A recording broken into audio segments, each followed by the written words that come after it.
পরীক্ষায় ভালো ফলাফলের জন্য 100% পরীক্ষিত কিছু আমল দিব ইনশাআল্লাহ তাআলা। পরীক্ষায় ভালো ফলাফল আসবেই আসবে। অনেক বড় বড় ইসলামিক স্কলাররা তারা কোরআন এবং হাদিস লব্ধ জ্ঞান থেকে গবেষণা করে 3টি বিষয়কে বাছাই করেছেন। কয়টা বিষয়? 3টি জিনিস যদি কোনো শিক্ষার্থী পালন করে, পরীক্ষার আগের রাতেও যদি করে, পরীক্ষার হলে গিয়েও যদি করে, ইনশাআল্লাহ তাআলা তার ভালো ফলাফল আসবে। দেখো, প্রত্যেকটা স্টুডেন্টের স্বপ্ন সে খুব ভালো রেজাল্ট করবে, ঠিক কিনা? আছে না? এই যে যুবক বন্ধুরা, স্বপ্ন আছে না? আছে। বর্তমান কিন্তু আমাদের পরীক্ষা চলছে, আলহামদুলিল্লাহ। আমাদের কারো সন্তান, কারো ভাই বোন, আমাদের পরীক্ষা চলতেছে। বাচ্চাদেরকে আজকে গিয়েই এই ট্রিটমেন্টটা দিবেন।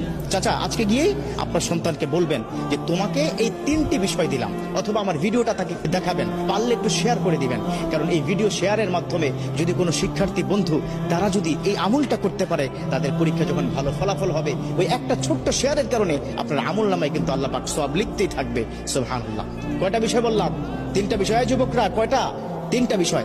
1 নম্বর হচ্ছে, যেদিন পরীক্ষা তার আগের দিন রাতে মেধাটাকে কি ঠান্ডা মাথায় রেখে পড়াশোনা করতে হবে। খুব একটা উচ্ছৃঙ্খল, এটা পড়া হয় নাই, ওটা পড়া হয় নাই, আফসোস করা যাবে না। কি করা যাবে না? আফসোস করা যাবে না। ঠান্ডা মাথায় বই নিয়ে পড়তে হবে সাজেশন অনুযায়ী, ঠিক আছে? তবে তাড়াহুড়া করা যাবে না, গভীর রাত পর্যন্ত জাগা যাবে না।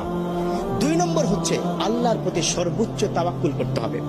বিশ্বনবী সাল্লাল্লাহু আলাইহি ওয়াসাল্লাম তিনি কিন্তু এই বিষয়টাকে খুব বেশি পরিমাণে গুরুত্ব দিয়েছেন। আর আল্লাহ পাক নিজেই তো বলে দিয়েছেন, ওমা ইয়াতাওয়াক্কাল আলাল্লাহ ফাহুয়া হাসবুহু।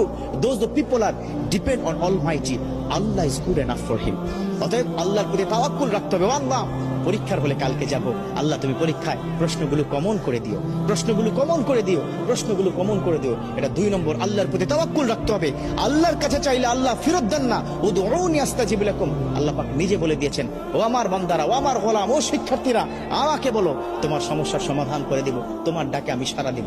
সুবহানাল্লাহ। চাইবেন কার কাছে? আল্লাহর কাছে। আজকে গিয়ে সন্তানকে বুঝাবেন, বাবা পড়াশোনা যাই করো না কেন, তাওয়াক্কুল করবে কার উপর? আল্লাহর উপর। 3 নম্বর, এই 3 নম্বরটা একটু লম্বা, বাট এই আমলটা কিন্তু করতে হবে। 3 নম্বর আমলটা হচ্ছে, তুমি যখন পড়তে বসবে তখন রব্বি জিদনি ইলমা এটা পড়বে। রব্বি ইয়াসসির ওয়ালা তুআসসির ওয়া তাম্মিম আলাইনা বিল খায়র। কোরআনের কিন্তু আয়াত, এটা 2 সূরা থেকে 2টো আয়াত সংমিশ্রণ করে অনেক আল্লাহর ওলিরা তাদের যারা অনুসারী তাদেরকে বলেছেন যে এই 2টো আয়াত যদি কোনো সন্তান পড়তে থাকে, তিনি যা পড়বেন দ্রুত মুখস্থ হবে এবং সেটা মাথায় থাকবে। কথা ক্লিয়ার?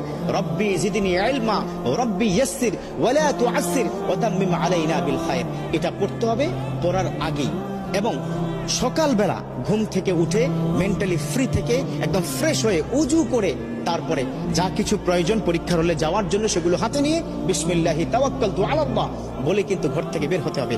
একটা টিপস দিব, সেটা হচ্ছে